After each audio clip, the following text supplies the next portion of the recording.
Being here today. I'm Veronica Sanchez, HR Director. Brian will not be here today, so this meeting is being recorded, but it will be on record mode the entire time. So your mics, just make sure if you're not speaking, they're on red. Obviously, if you're speaking, make sure you speak into the mic and it's on green. If for some reason we have to caucus, it would be best if either team go to a conference room. So I have opened this first floor conference room and the second floor conference room as well, if needed. Okay, so we'll get started with the agenda. Calling the meeting to order at 9:01. Item number 2, discussion and adoption of ground rules. All right, so I've got the ground rules just that we did from last year. I'll pass those out.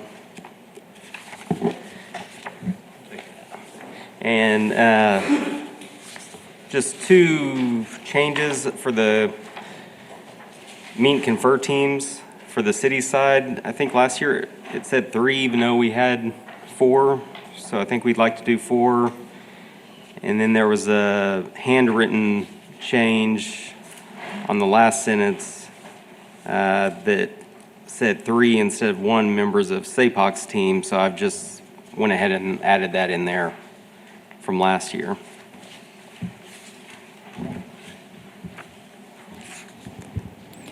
So aside from the changes in section A, 1A, everything else was left as it was last year. Yeah, that's right.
Okay, these look in order, so we're good with this. Okay, if I could just get a motion to approve the ground rules. I'll make a motion. I'll second. We got a motion from Noel, a second from Michael Dane, and all in favor? Aye. Any opposed? Thank you. The ground rules pass. We'll get those signed at the end of the meeting, Noel. Okay, third on the agenda, discussion and possible action on items to be considered for the 2026 meet and confer agreement. You want to get us started, Noel? So I know last year we kind of kicked off, like, if we were gonna let y'all have the opportunity if you wanted to start, if y'all have something, because I know you probably do, so. Actually, we don't. Oh, okay. Well, we can start. Okay. I guess I'll follow that up with, we might have some rebuttals in terms of what you've got, but we don't have anything initially.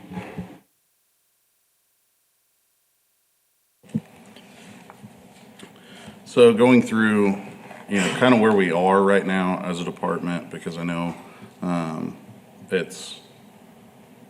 you can see numbers on a page, but you don't know exactly how that affects everybody. So we have 16 people in our PTO phases. That's 16 that are not functional officers at this point, but we hope they will be. Traditionally, we lose some of them along the way. That's just the nature of it. We have 151 sworn officers that are fully functional officers. Can I ask real quick, you said 16 PTO? Mm-hmm. So those are 16 individuals that are out or Yeah, they're in training. in training? Okay, sorry. Thank you. Yeah, they're in field training still. And then we have 13 empty positions from the authorized 180. Obviously, we didn't have funding this year for 6 of those positions, like we had discussed and agreed to last year.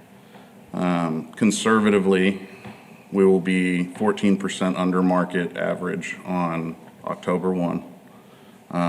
We're slowly catching up to that. We were 16 or 17 last year, and so we want to continue trending in that direction towards that average.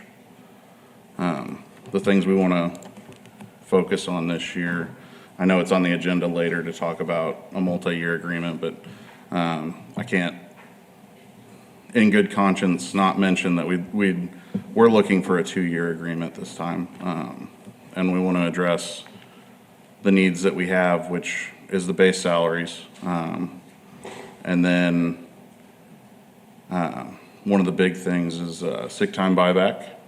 I think I've figured out a cost neutral, or at least historically it would be cost neutral over the last several years. A little bit of change in the PTO program, looking at a night differential, overtime changes as far as OCR as well, defining OCR a little better, the on-call response pay, and just how overtime is not calculated, but especially that back-end FLSA section as far as what constitutes an hour worked and things like that. And then based on just the immediate numbers from this last weekend that I've heard, we need to look at an equipment stipend, because there's officers, the department doesn't provide all the equipment an officer needs. We don't necessarily expect them to provide all of those things, because, different officers want different boots, and we're not a shoe store, so that sort of thing, flashlights, handcuffs. There's, in addition to all the department issued stuff that's been destroyed from being in the floodwaters, there's been a lot of personal property that's been destroyed as well. And then just clarifying definitions of things, and then revisiting the disciplinary policy, and looking for something that kind of goes along with what other cities have put in their agreements.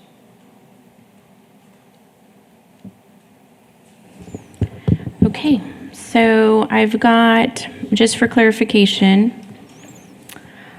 2-year agreement, looking at a 2-year agreement, base salaries, sick time buyback, PTO program, night differential, overtime training, and on-call response definitions,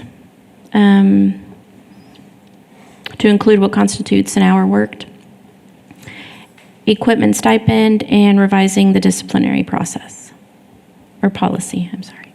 Yeah, Did that pretty much get everything? Okay. I think that's the things we want to work on. Okay.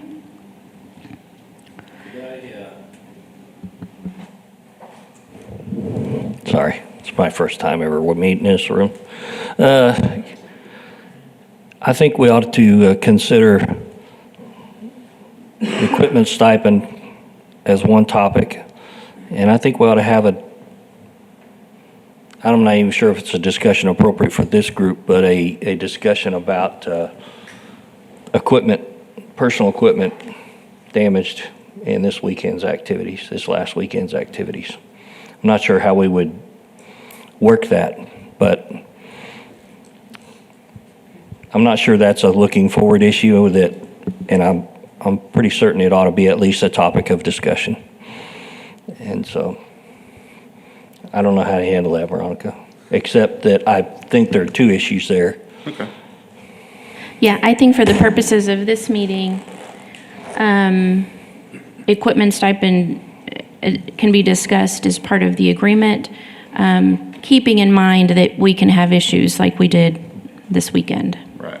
And part of it too is the department defines what boots are within policy sort of thing, and then we're responsible for purchase of them, along with, we're not issued flashlights, all the outer vest carrier, the different pouches and things, none of that is issued. And so realistically, it adds up really quickly, and that stuff all wears out, so that's kind of where we're coming from. But it was just highlighted, especially this last weekend, from people needing to go purchase a bunch of new stuff. Okay, so I think we can start at the top of your list, looking for a two-year agreement. Any comments from the city's team on that? I am in favor for a two-year agreement. Yeah, I agree. So, I'm interested in what works around your study. okay, Is your study going to include fire and police? yes, it is. So there's a class and comp study, just for the record, that is about to kick off. Is approved at the last council meeting. We're working through the agreement currently. I imagine mid to late July is when we'll start working on that. It's a consultant that'll come in and do a questionnaire, and they will capture everyone in the organization. So it does include the police department. I imagine we're going to have, it usually takes 5 months to get that completed. So as far as timing is concerned, I think it somewhat works with these agreements. So if we're looking at 2 years out, it would be July, no, this ends in December, right? I think everybody's counting on Veronica to deliver some big numbers. January, January 26th. So January 28th. And usually with the study, one component of that is that you revisit things 3 to 5 years later. So, but I think we'll definitely have some information in terms of, I guess let me think about that, because, well, we will have some data for January of this year for a new agreement.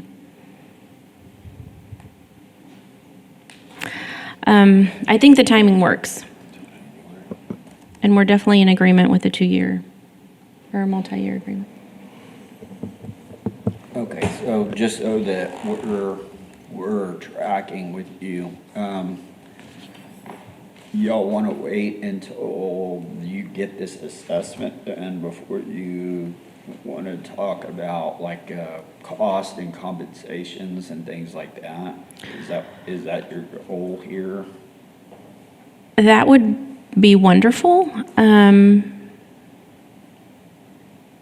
July, August, September, October, November. I'm thinking by November we'll have a good idea. I think we started this process early enough that we can allow for some of that. And I might be able to request from the consultant that they complete PD before anything else.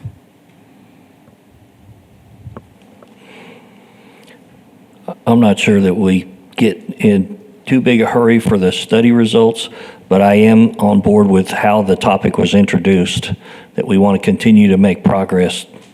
I don't think the study's going to show us retreating in any way, or the market retreating in any way, and that suddenly we're up to market. I think we got to keep pushing to try to make progress for all employees, and so I think that the way that was introduced makes sense, that we want to continue to make progress and then stand on the study results when we get them. And that challenge is going to be the same that it has been, and that's funding.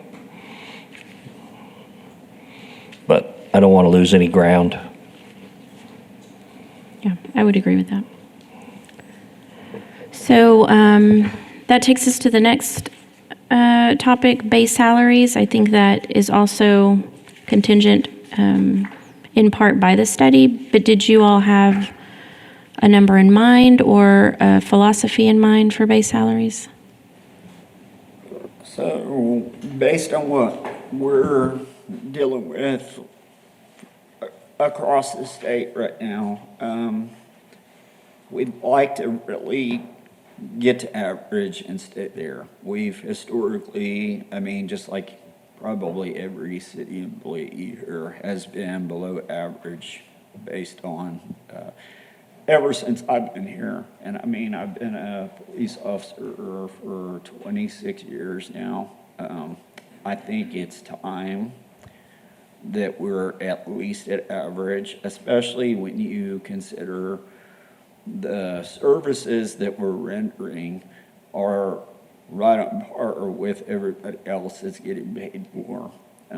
You got to see, it's bad that it happened, but everybody in this town got to see how we can step up and to say to our membership that, we're going to get you within 5%. I think that's kind of almost insulting. They need to be right at average. We're not asking like an Abilene contract. They're what, average plus 4? Yes. Average plus 4. And we don't want to hold y'all to that, but I think the quicker you can get us to average, the better we'll be. I think that would be. And then after that, it's just maintenance. So let me ask, when you say average, you're saying 100% of market? Average based on our size department, so. So 100% of market compared to average sized cities and department, okay.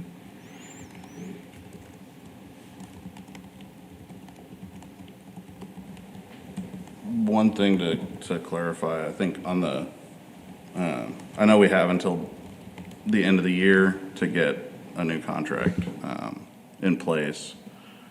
I think just like we did last year, we're looking for an October 1 start date for it. If we can't get there, then that's one thing, but I think we should be able to. And if that means we have a reopener based on the outcome of the study, where if it's, wildly high or wildly low compared to what we're looking at and what we think it is, then we can have a reopener there. Okay, and this is just me speaking, kind of thinking out loud. My mind thinks October 1, so I guess I hadn't really thought of any other date than 10/1. In terms of the message that we've communicated to finance, as far as the study is concerned, for the rest of the organization, it has been, we're not going to delay anything that is supposed to happen on 10/1 because of the study. So we'll move forward, with the same thought process for the police department as well.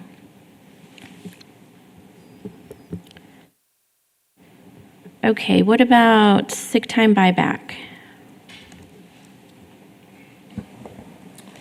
So the thought process there, and I've got a whole spreadsheet that'll show the numbers. Currently, according to civil service, you can sell back 720 hours of sick time. Doesn't matter how long you've been here. our thought process based on running those numbers is to change it to a tiered system where if you've been here less than 5 years, you don't get paid out for any sick hours if you leave. If you leave between 5 and 9 years, you can sell back up to 360 hours. 10 to 19, you can sell back that same 720. And then at 20 years, you start being able to sell back more. And those additional hours will be paid out at a percentage of their normal rate to make it cost neutral. They can't be paid out at full rate, but they can be paid out at a percentage. And so the idea is from 20 to 24 years, you can sell back 1440 hours with the first 720 being paid out at full rate and the second 720 being paid out. The rate we figured was 2/3 of your normal rate. At 25 years, that moves to selling back 1,800 hours, and at 30 years, 2,160. If we would have done this between January of 2017 and July of 2025, it would have resulted in 418, just over 418 hours less paid out than what was actually paid out. Now that does not include the elected chief or the appointed assistant chief, because they wouldn't be included in the contract. But Tracy Fincher moved back to lieutenant, and so he would have been paid out the same as any other lieutenant. And this is for sick leave? And with those, the rate at which it would be paid out for 25 and 30, was that also at a 2/3? Anything, all the hours over 720 would be at a 2/3. Thank you. And we think that will kind of trend a culture change towards not abusing sick time, not using sick time if you don't need it, because at the end of your career, you can get a payout.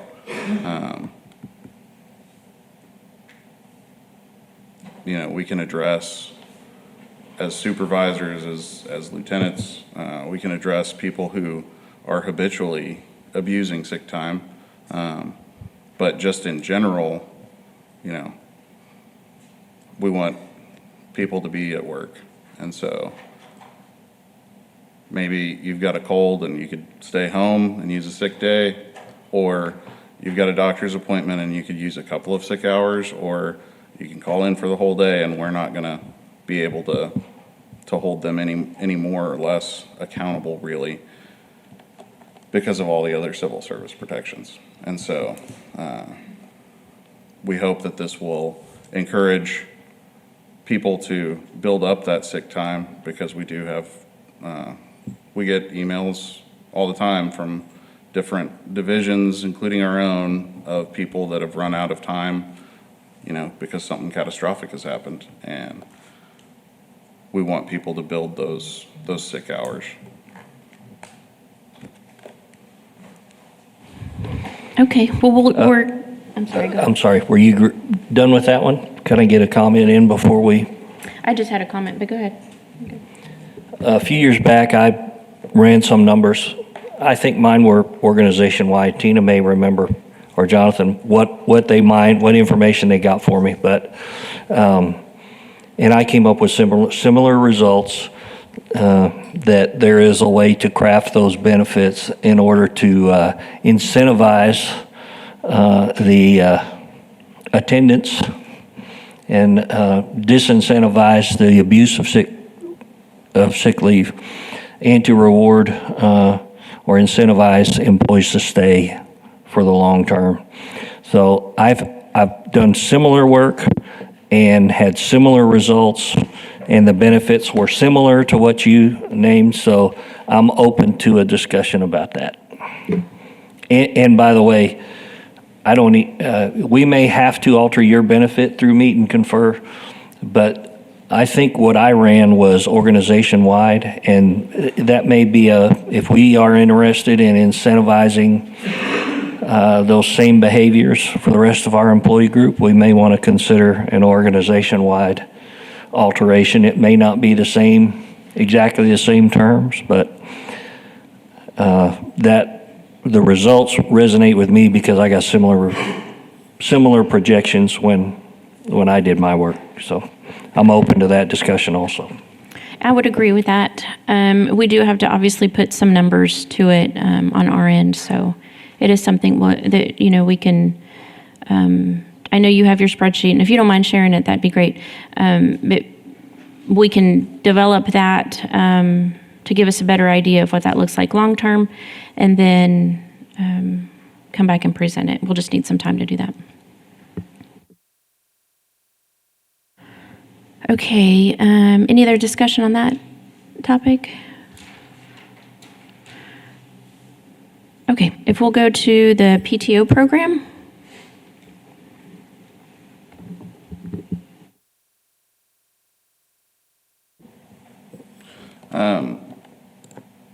So based on our findings of having a small amount of cost savings from the sick time buyback, that 418 hours, and putting a dollar amount to it, we wanted to look towards the PTO program. We've recognized, and we do recognize, we have 16 people in PTO right now, and we have 12 trainers that are paid the stipend there. And we have people that are paid for their daily assistance in training those people, those new recruits. And so using those sick time, that sick time number, we're looking to increase the daily amount that officers or PTOs are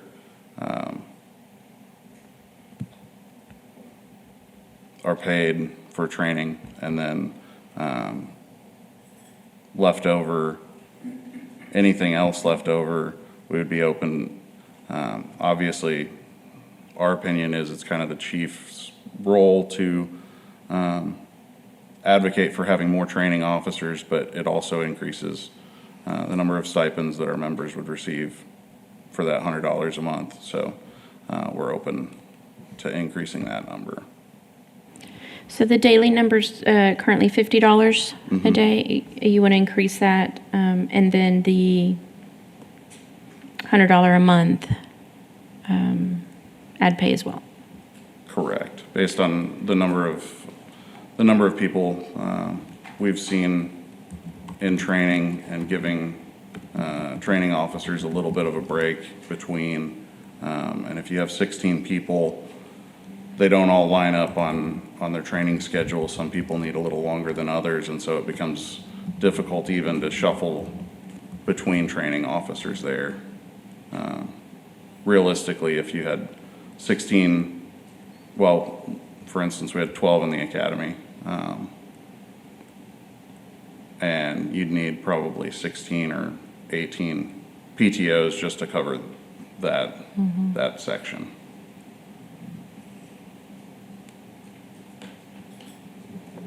One of the big successes, I think, from this contract and our negotiations last year was our recruiting. I know y'all were willing to go out on a limb with us to do this recruiting method, and it's proving very successful. And at some point, we're hoping that we don't, obviously the goal is that we don't have to have as many PTOs as we do. But since we're trying to catch up and hire, we're actually, I think, roughly 10 officers up over what we were this time last year. We do have some on the horizon that are about to leave, but the contract was very successful with this. So eventually, those PTO numbers would probably drop if we continue in an upward trend. And the per day per diem that they get, or stipend that they get for training, we wouldn't have as many to train. That's the goal, anyway. Did you have a percentage increase in mind or a number? The number we had on, that we were looking at was $70 a day. The total number of days that have been trained, from 10/1 of last year to 6/30 of this year was 341. And so we, had forecast, if that's linear and not, a belt, up and down. If it was linear, it'd be 455 days for the year.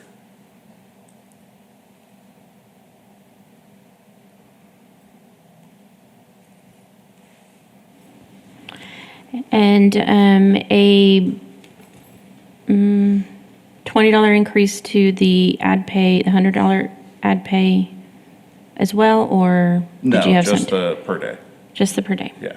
Okay.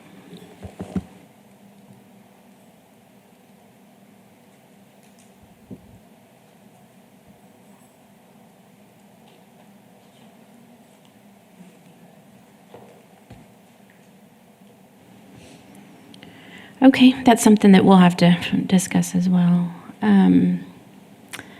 If there's no other discussion on that, we'll move to night differential. I imagine this is a night shift differential. Yeah.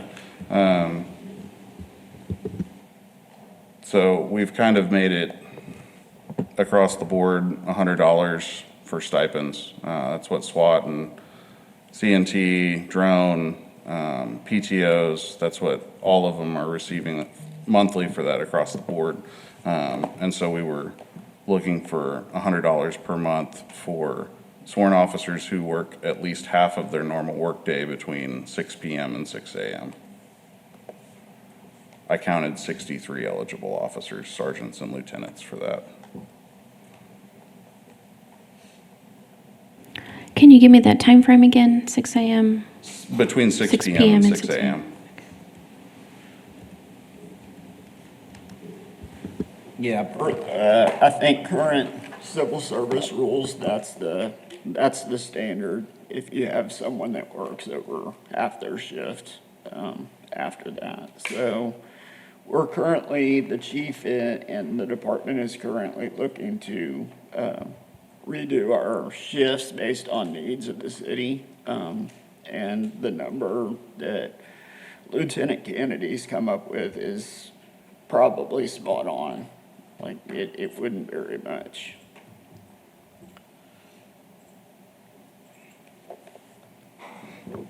Yeah, that 63 is based on the new shift configuration. And obviously, any deviation from that would be based on whether those shifts shrink or increase in size. But that's going to be based on who the chief puts, how he divides up the new officers, the officers in training when they get out. I know we still have a lot of shortages in specialized divisions, and so I think there's a significant amount of personnel that will be assigned to those, which won't necessarily increase that number by 16 officers or even 8 officers kind of thing.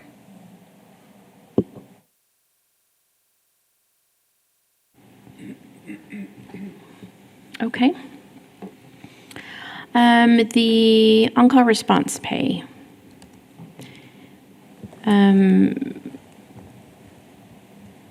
A definition of when that code can be utilized. Yes, Okay. just something a little more concrete than we put it in the contract and we didn't really define necessarily what it is, and I don't know if we would need to, if we could do that in subcommittee, or if we wanted to sit and define it in a whole meeting, because there's obviously a lot of nuance to people being called in and just overtime in general. Yeah. Yeah, I think that is something that can be accomplished in subcommittee.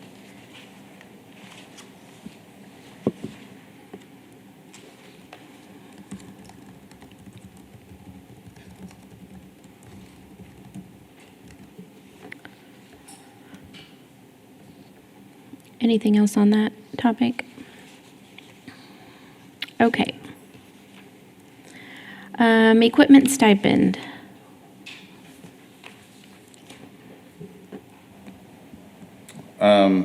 We didn't actually have a necessarily a number associated with that.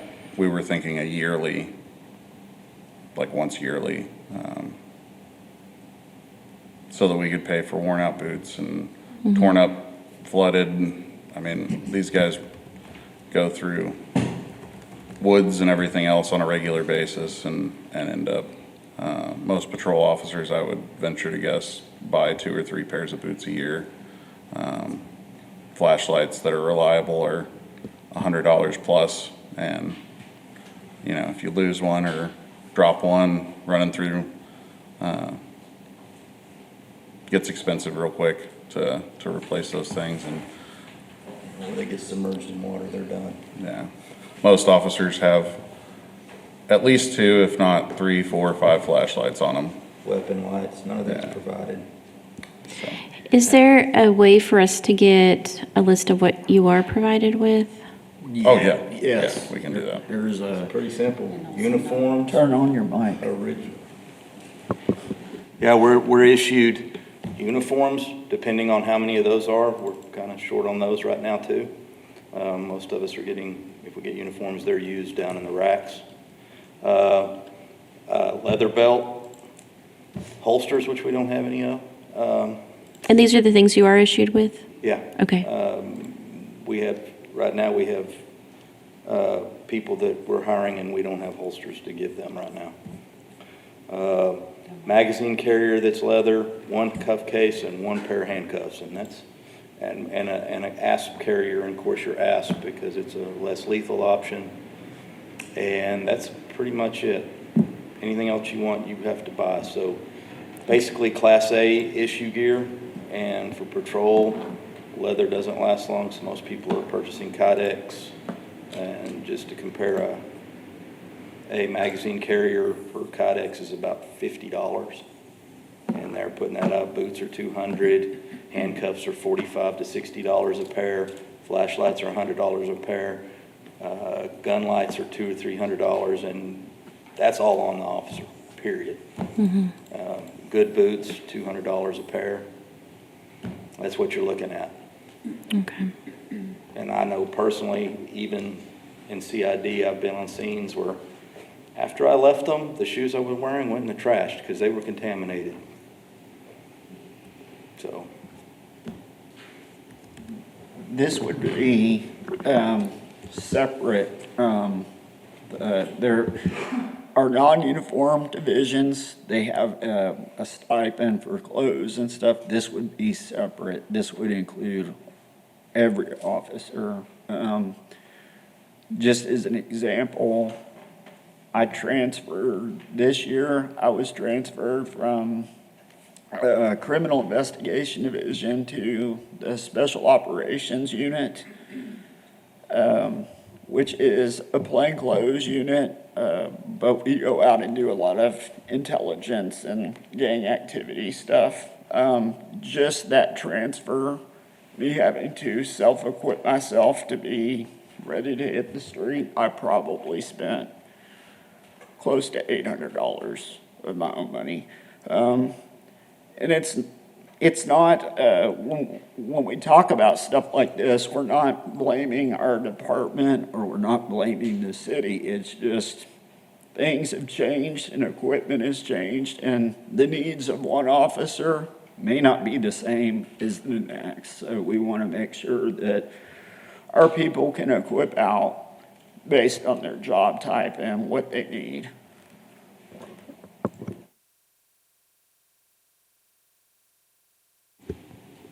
Okay, understood. And we might reach out just maybe to get an understanding of cost.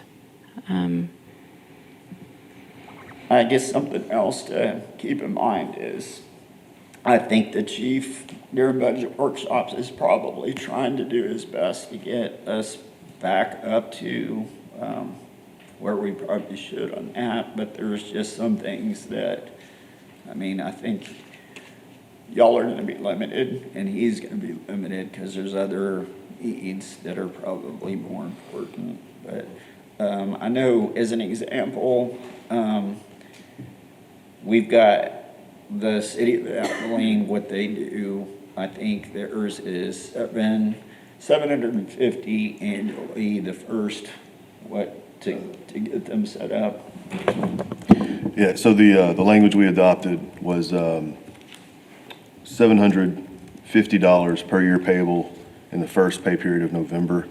And then it increases year over year by $250 for the duration of well, actually for 3 years of the 5-year agreement we have with the city of Abilene. As a side point to this, the association shouldn't have to be petitioning to be properly equipped. This is because now we're here at the table trying to bargain for better working conditions for these officers. And now part of our bargaining is being properly equipped. That's something that should be done completely outside of any conversations we have at this table. So I just wanted to make a note of that. Thank you, note taken. I don't disagree with you for every employee of the city, so. Any other comments on that? Okay. So then the last item I have is revisiting the disciplinary policy. So currently, within the department, since the election last year, our new chief is, and rightfully so, is having our policy looked at and revamped. There's some things that were archaic in our own department policy. There was like a disciplinary matrix that was adopted from some other city, but yet it doesn't fit our current disciplinary ladder. So what we would like to see, our chief has been really progressive with where he thinks our disciplinary measures should go. We would like to maybe leave this open for maybe further discussion or reopening of the contract once they finish revamping our disciplinary policy. But one of the things that this chief is doing that we do agree with the association, but it's just not in writing anywhere, is if we have a member that is being investigated, maybe something severe, we're not trying to hinder that investigation, because if you do have someone that has done something that needs to be disciplined, then the department should be allowed to look into that. But one of the things that our chief is starting to allow is like a liaison officer between the disciplinary IA investigation and the officer, somebody to check in on that officer if they're suspended during the process. That some other things that we're looking, the city of Abilene has this very well laid out, is if you're called into discipline, you have your representative there. Our chief has been trying to do that, but it's not in writing anywhere. So we want to continue, and he did a press conference or something and posted on Facebook about, our officers are obviously, just like any other citizen, they're innocent until proven guilty if it's a criminal thing. But through the process, we'd like, as an example, like legal representation through the whole process where your attorney can be there during the process, not necessarily to interfere, but to be there to represent you or someone from the association. So that's kind of up to interpretation, I guess, after our new department policy is solidified. We do have examples of contract language around the state that has been implemented, so it's been vetted through different attorneys for different cities. We're not, the purpose of this is obviously not to interfere with a investigation, but to just set the ground rules so that both parties know. Because right now, since there are no ground rules, it's kind of hard on both parties to say, well, we're crossing a line or you're crossing a line, because there is no rules. So we're just looking for an improvement. Yeah. Yeah, I'd be interested in seeing the contract language from the other cities, but as far as not being any rules, in my experience, they are entitled to legal representation at the actual disciplinary hearing, but prior to that, they are not, and that's case law that's established. So I guess I would disagree that, there are no rules that apply.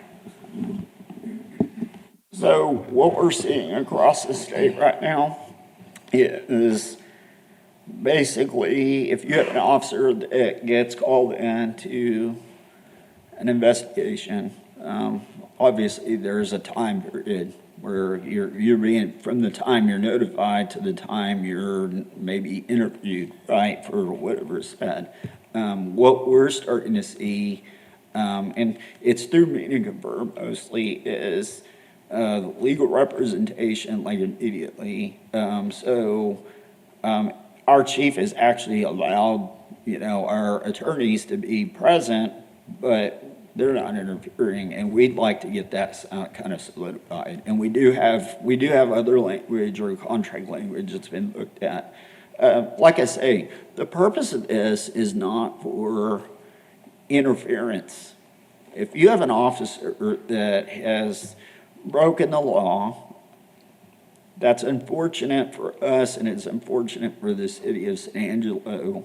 However, they do get the same due process than anybody else. Most of the instances, especially as a city attorney, I'm sure you're aware, most of the instances you see, it's not really a law break. It's a policy or procedure error. I mean, you don't have cops running amok breaking the law. You have, hey, you broke a policy.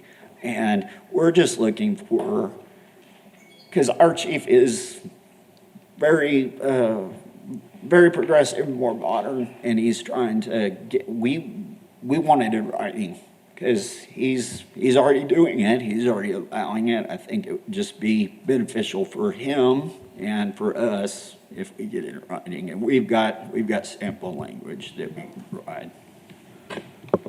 And for just a clear-cut example on that note, Noel brought up the liaison thing. And part of the problem is due process and protecting unintended consequences. So if we do have an officer who is assigned by the chief as a liaison and information is shared, we want clear guidelines as to the potential of the expansion of this investigation. Is it going to stay on track with the officer who's originally under investigation? We just want clear lanes with clear driving. Yeah. In those circumstances. I understand that, but I think it is hard to, circumstances change as something's being investigated. So, I don't know. I guess I'd like to see the language you are proposing and go from there. One of the things, this is just an example, sometimes, because police officers and firefighters, EMS, anybody that's a first responder, and after they're seasoned first responder, there's something happens.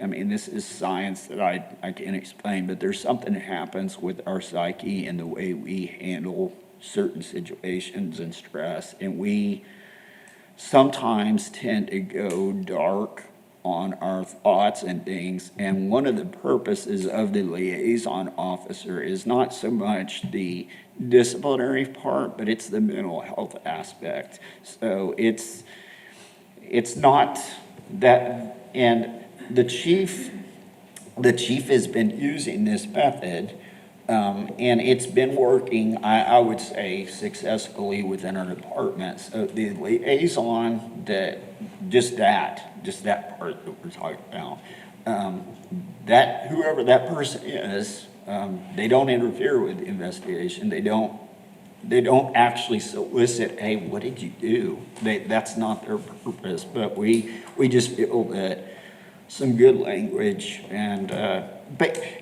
that's something that you probably would like to reach out to our chief, because he's already doing some Yeah, things. but, so I guess you're talking about two things. One is the mental health liaison, the other is legal representation, like at the outset of the investigation. It's one of, yes, it's all part of the same process, Yeah. but it's right now, we've got nothing like this in writing. Right. So, Yeah, I think the idea behind the liaison or buddy system is a good one. Allowing, put in writing how that's determined. Does the officer pick, does the department pick, kind of thing. But one of the big things for it is that obviously if the officer under investigation tells their buddy something that's criminal, they're obligated to report it. But if they just tell them something related to what they're under investigation for, now I know that all the orders that have been given on this before have been that Office of Professional Standards won't interview the buddy as a witness administratively. Obviously, if there's a criminal investigation, they're allowed to interview who they need to interview. But one order from the chief can override a previous order from the chief, and now they're compelled to testify against who they were supposed to be checking in on.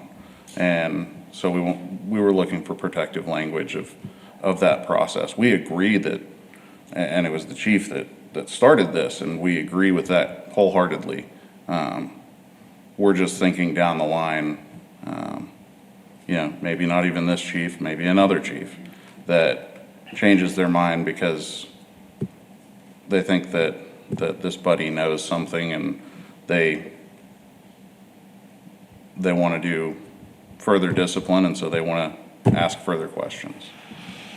it's also possible, since the chief is having our policy reviewed, it's also possible theoretically that this will be settled just with his own policy. So it's possible we will not have to reopen for discussion on this. We do want protection. But we This policy need, can change. we need to make sure that our officers' interests are protected, and across the state, like I say, the contract language that we can share with you, and we don't mind, you're gonna see that it's pretty typical language for multiple agencies across the state, so. Yeah, I'm assuming you're the city attorney, sir? That's right. Okay, I'm sorry, we hadn't met yet. Yeah, I just, sorry. based on context clues, it was like, okay, this guy has to be the lawyer. To your point, I understand, yeah, we're a civil service organization, so there are built-in protections within that civil service. But we also have meet and confer, which, as you know, is an avenue to preempt the protections in civil service, and create better protections in working environments, and that's obviously why we're here. Just as an example, the contract article on discipline currently with San Angelo is maybe 100 words. The definitions alone are about 100 words in the City of Abilene's contract. That's some of the disparity that we're looking at. Y'all are extremely similar cities, obviously in proximity, size, staffing, and yet one city has very defined lanes, as they were saying, of this is what this word actually means.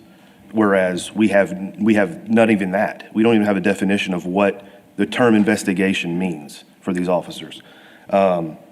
Something as simple as advance notification. You know, I bargained, full disclosure, I bargained Abilene's contract last year. We have a 48-hour notice for a major complaint in Abilene.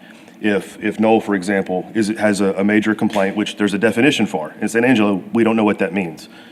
We have a definition of a major complaint. If he has a major complaint filed against him, then he has 48 hours before the investigation starts that he has to be notified that, hey, this is going to start. You have this complaint against you. Now you have 48 hours before we're going to call you in for questioning. These guys don't have that protection.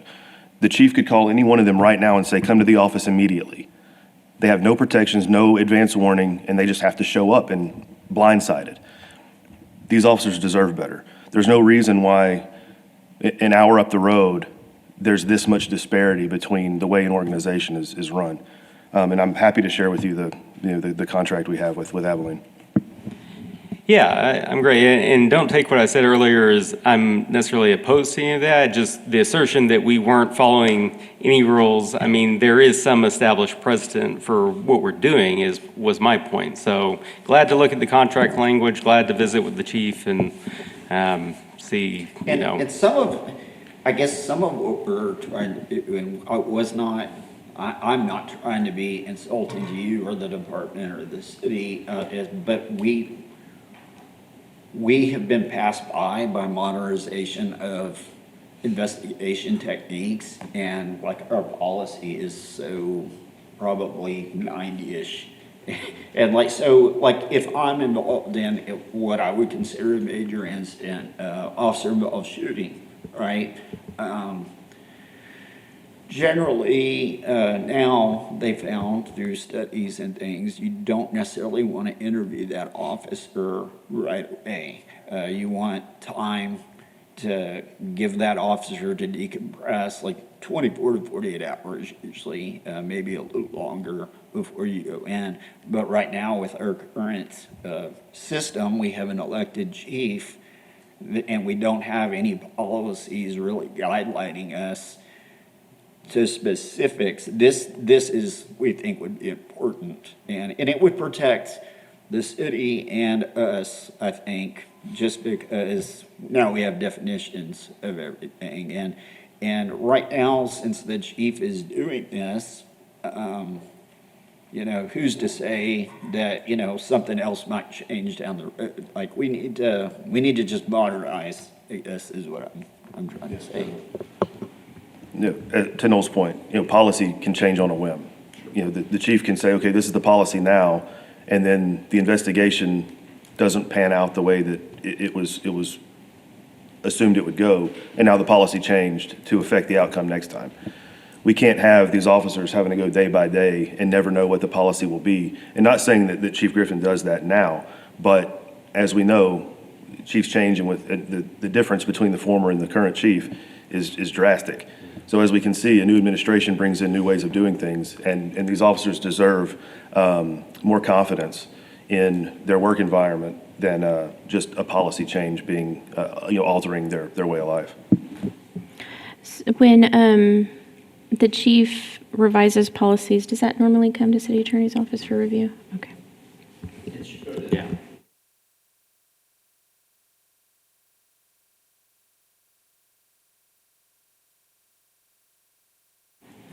Okay, so I think based on what you communicated, we've touched on every point.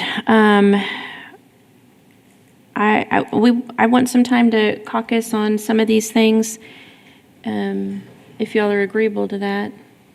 Tina, Michael? What I want to do is talk about some of these things, see what we can maybe provide answers for today, what we have to go back and look at. So if we can get some time to do that, that'd be great.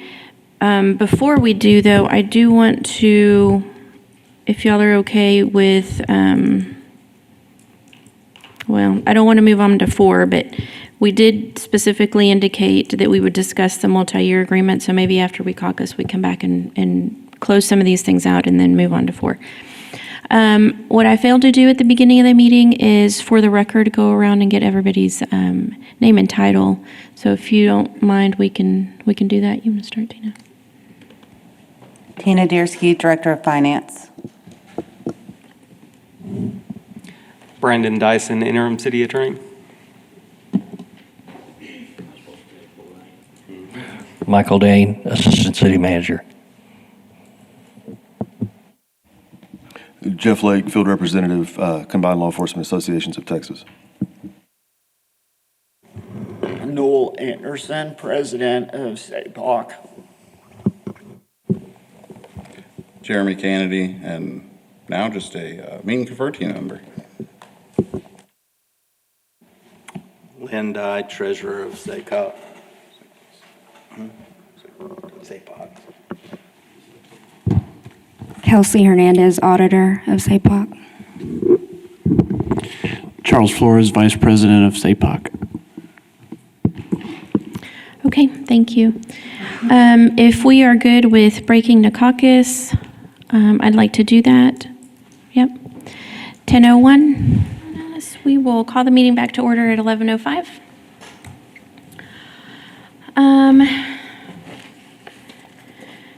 I'm going to go down the list again and kind of provide you our notes, our thoughts, and what we think might be a good plan. So obviously provide us your feedback as we're going through that list. For the 2-year agreement, we agree in concept. We need to work on some language, and then we'd have to bring that back to present. For base salaries, like I mentioned earlier, the study results won't be ready in time for a 10-1 review. We might have some indication in terms of where, what things are looking like, and I'll do my best with the consultant to see if PD can be at the top of that list to get some of that data. In terms of what can happen in time for 10-1, Tina will go over that. We agree, like Michael said, that we want to continue that forward progress. But in terms of the study, that just won't be ready for a 10-1 review. Did you want to add? Sure. Just like we do every year, we'll see what we have to work with once we get property tax valuations back. We'll get those in July 5th, and then we plan to have our budget workshops on August 5th. July 25th? Yeah, July 25th, I'm sorry.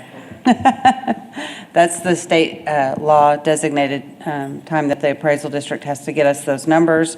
Then we take the following week to work on what that's going to yield as far as property tax revenue, along with any other marginal revenue sources. And then we'll have our budget workshops with City Council on August 5th, and we hope by then to have some better information as far as what we have to work with. And see how much progress we can make on pay for all employees. So as far as the study's concerned, we want to get your thoughts on potentially reopening discussion so that if there's anything that we can do with the study results, then we can do that after the 10-1 date. I imagine the study it'll be wrapping up around that time, but that won't give us enough time to do anything with that for 10-1.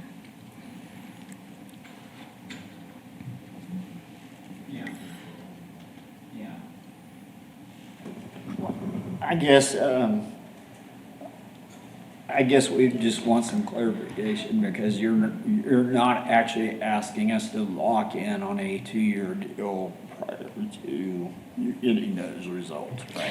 Yeah, I think the 2-year agreement has to have some language about discussing salary compensation within that time period for the agreement. So even if we come to some agreement in terms of salary, that still has to be discussed, during that 2-year agreement for the following fiscal year. So when we draft something, obviously we'll want your input as well, but there'll be language in there in terms of how we handle compensation. I guess one of the things that and it wasn't any of us in this room, but the last time the city had a 2-year contract, it's a long time ago. I think we had a 3-year, and we extended it to 4. And it posed some problems, I guess, like what you're saying, and I think we would need some protective language in there, that if we settled on X, whatever X was, like if the next year the city had a windfall and everybody else is getting Y and Z, of course we would want Y and Z too, but we wouldn't want to go below X. So that would kind of be our expectation, I guess, with what we're looking at. Anybody else have anything? Yeah. Just make sure we're on the same page with having an opener, specifically to salary. If we've committed to a 2-year agreement, obviously our willingness to commit to an extended agreement is contingent on each aspect that we've brought up today. So having a simple opener only for salary may otherwise hinder effective bargaining on the other items. It's like having us agree to everything with this one little asterisk that this is the only thing we can fix and reopen for.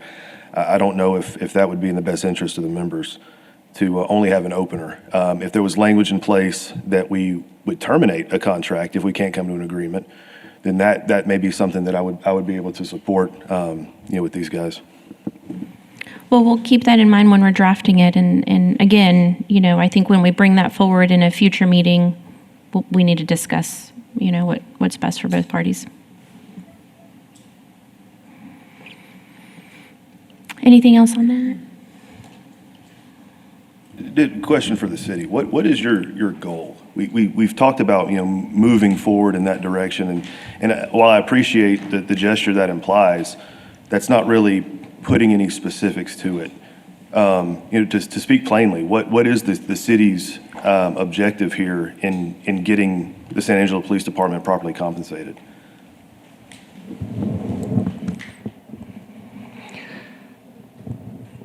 That ultimate goal would be set by the city council. And that has, to my knowledge, not been set. And certainly, if it doesn't exist, it hasn't been communicated to us. I think as representatives of management, we would be advocates for all city employees to be paid a competitive wage. And I think that starts with I think we could say that would start with the study results and then consider justification for deviation from those results. We've always talked about that kind of thing, and there's always been somebody that felt like they could justify deviating from those results. But we think those things have to happen in order to come up with that objective. I think the objective is a good idea. And I suspect that the basis for that would be a conversation that council would have. But I think from our perspective, as we all have personnel that work for us, we're advocates for them to make a competitive wage. And I think we're advocates for people in other departments to make competitive wages also. So while I don't have a specific answer for what is the objective, I think we feel the same way about competitive pay and benefits that you do. And the only thing I would add to that is that at this point, it's too early to know. I mean, as far as funding is concerned, we know what's going to be available for anybody. So, and that was actually at the root of the topic about the opener. Is we can't commit to a big number, and we know you won't commit to a number that's smaller than is likely to occur. So we want to leave that second year conversation open so that we see what the results are and what the resources are. And the issue is we're far enough away from what we think is competitive pay that we need to get all in there that we can for everybody.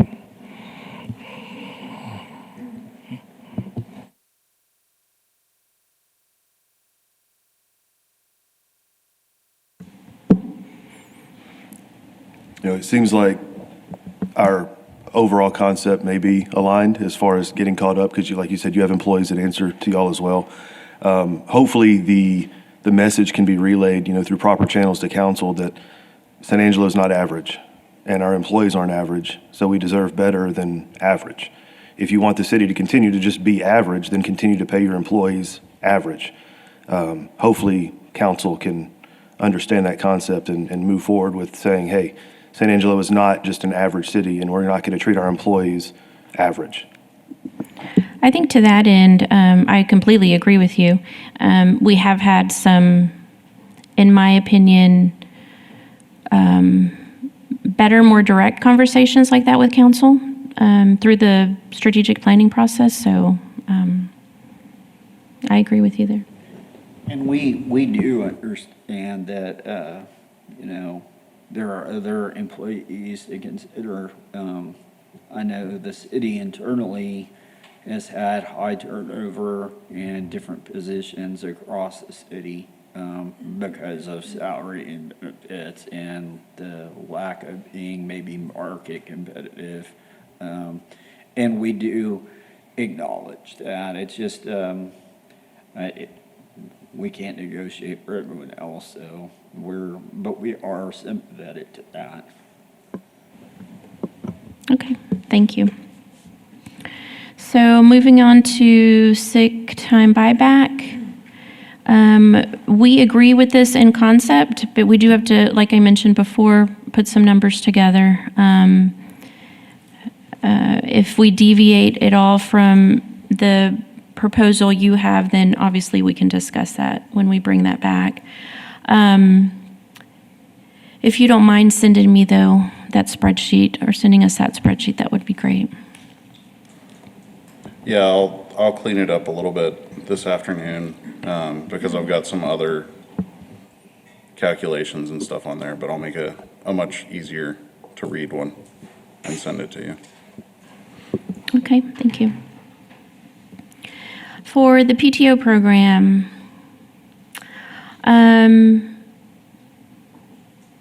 this is something that we will have to take a look at and bring back as well, but I do have a question for you on this one. Did you all discuss or have any opinion about a reasonable cap, whether it's in officers that receive this ad pay or in hours that are worked? So right now, due to the current training load that we have, I think the chief wanted to, and this is something you might want to get with him about, since that's something that it affects him. He was looking to increase, I think we had 12 PTOs on the books, and they kind of feel that they need 20 to handle the current training load.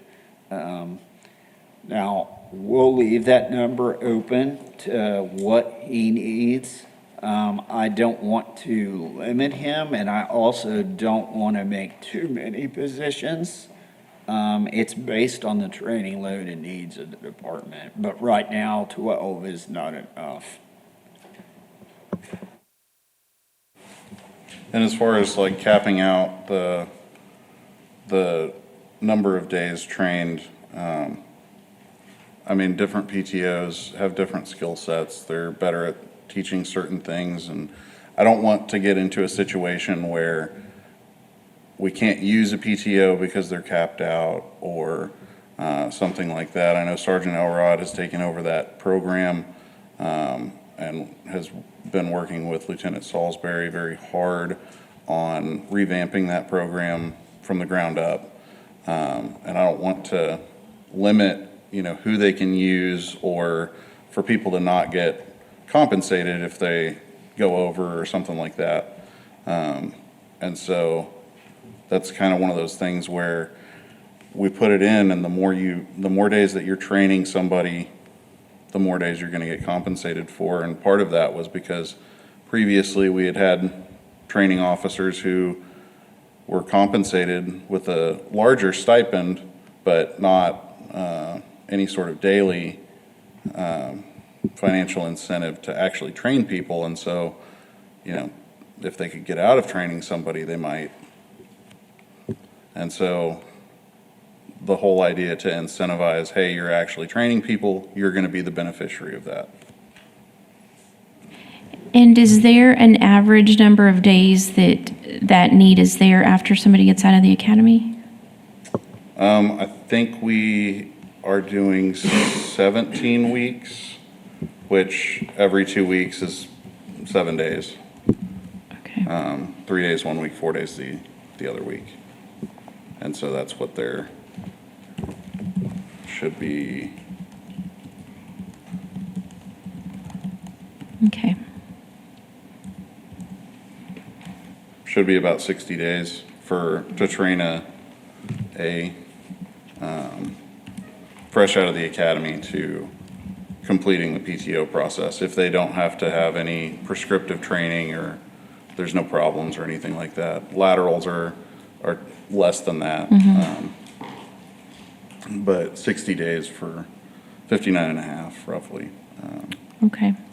And they're not, that's with at least 3 different training officers. So it's spread out amongst at least 3 different training officers as well, so. And the ultimate goal with the PTO program would be, the fewer numbers, the better. Because if we're actually fully staffed, then we don't need to have that many Right. people on retainer.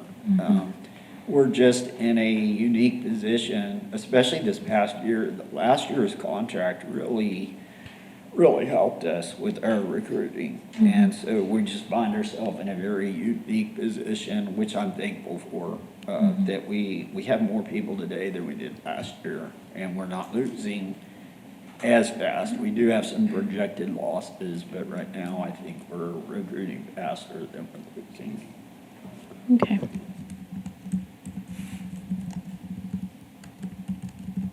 Okay, so yeah, this is something that we'll have to develop a plan around and then bring it back to y'all. Okay, night shift differential. We've got some questions, I guess, in terms of who's working, I guess how many officers are truly working a night shift. I know you gave us a number in terms of what's eligible, who's eligible. But we can ask those of the chief if that's something that you maybe don't have a number around. So you're gonna have, for patrol, you're gonna have 2 lieutenants on the patrol shift. You're gonna have 6 sergeants because the new shifts are gonna be nights and days. Okay. And then you're gonna have, I believe the number is 18 officers per shift, which there'll be two 18 officer night shifts, 1 for each end of the week. So that's 36 plus 6, you get to 42, plus the 2 is 44. You have the K-9 unit, the Lake unit, the Special Operations unit.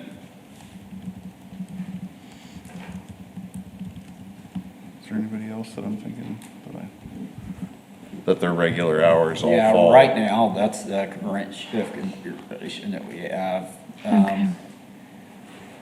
We don't foresee that really changing because they're just now implementing this new shift change, and it's to better spread out our manpower based on call needs. So these numbers are probably the most accurate we have. Okay. Did the new, I guess the new schedule, that already go in, is that already It will go into implemented? effect, that is planned to go August. into effect in August. August. Yeah. Okay. Currently, we've got 4 different shifts each day, and that'll go to 2. It would have been more people on the current shift configuration. Because we have a day shift and then a noon to midnight, 4P to 4A, and a 6P to 6A. And instead of that one of the chief's goals is training, and we agree with it. And so I agree with it managerially, and the only way to do that was to kind of stack the shifts a little bit different, which means more people will be on that early morning to, 5 to 5, 6 to 6, AM to PM type shift. But they're not going to be, they wouldn't be receiving a night shift differential. It'd be the people that are 5 PM to 6, or 5 PM to 5 AM and overnights, and those that work half their shift or more after 6 PM. Okay. Yeah, if you will give us an opportunity to fully understand the new schedule, we'll have those discussions with Chief and then bring that back.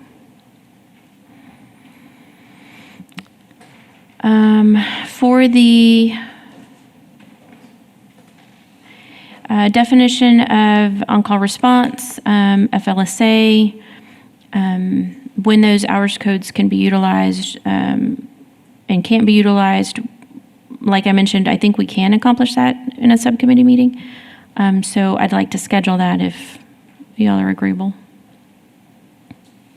Yeah, that is fine. We've got some contract language kind of already pre-drafted on that we can go over and review. I think some of this too are we looking as a city to go to the bi-weekly pay system where we're getting paid every 2 weeks instead of like it is now? Do y'all know?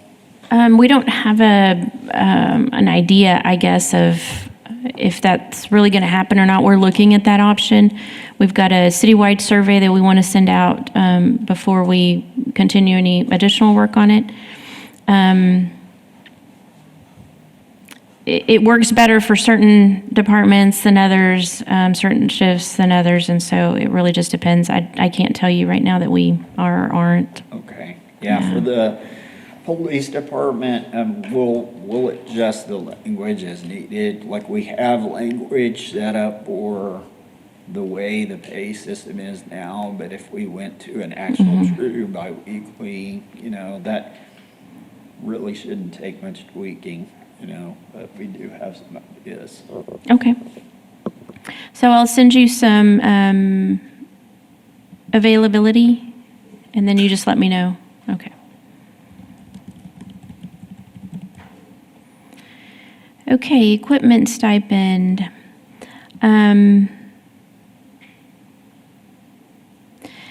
If we can get a list from you for the things, I know somebody mentioned them, but if we could get a list emailed to us of the things that you currently get, and maybe an idea of the things that are necessary that you don't get, we can attempt to develop a plan around that and bring that back as well.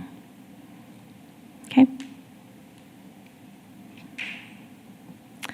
And the last item, we spoke on this one at length, and I think Brandon really just needs to take a look at that language that you've got, that sample language, and then we can report back on that as well. Do you have anything to add on that? And that's something, if we need to do a special subcommittee for that, you can have a couple of members of my team go over with you, and then you'll be able to, because the language that we have is actually pretty standard now, from department to department. So we're willing to do a subcommittee if you need it. Okay, that sounds good.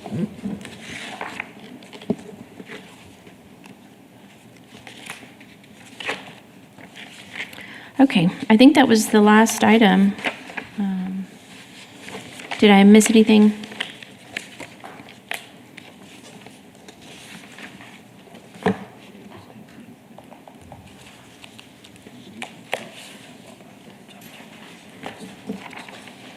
I'll still go back to item 4 on the agenda, but I think that's all I captured for item 3. That looks correct to us. Okay.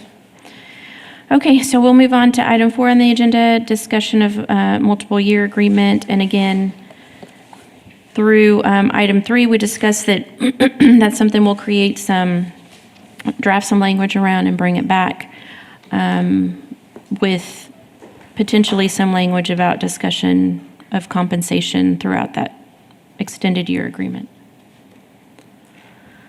Any other comments on that one? We can send you some sample languages that Okay. we have based on, I guess, Abilene's, but you can obviously put in the amount, but there's actually some pretty established language. But, well, that's something we can work out. Yeah. Okay. So with that, I've got adjournment.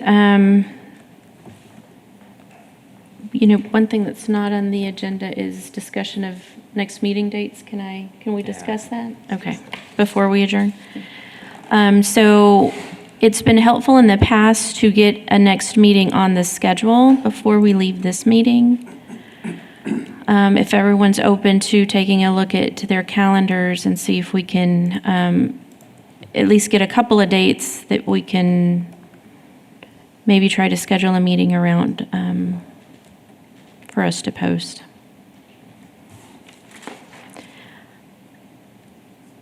Keep in mind that, as Tina mentioned, we won't have any financial information until it's released on the 25th. I imagine that even after release, you still have to review it and all of that, so.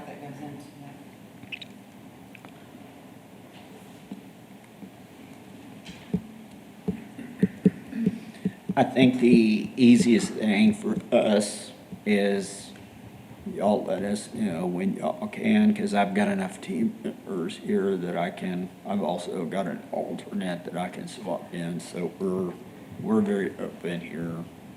I know y'all's schedule is a little different than ours. So I was thinking first or second week of August. Is that in line with what y'all were thinking? We do have that budget workshop on August 5th, so if that plays into any of your thinking. Do y'all have opening the week of the 11th? I know I do. Of the 11th of August. Yeah, I think I would too. Other than that Wednesday morning, yes. The week of the 11th of August. 11th. So I think what I can do is gather our availability, if you'd like, for that week of the 11th. We can establish that we'll look at something during that week. Send that over to you, and then you let me know Sure. what works. Okay. With that, we will go to item 5, which is adjournment. All in favor of adjourning? Aye. Any opposed? Okay. Meeting ends at 11:32. Thank you very much.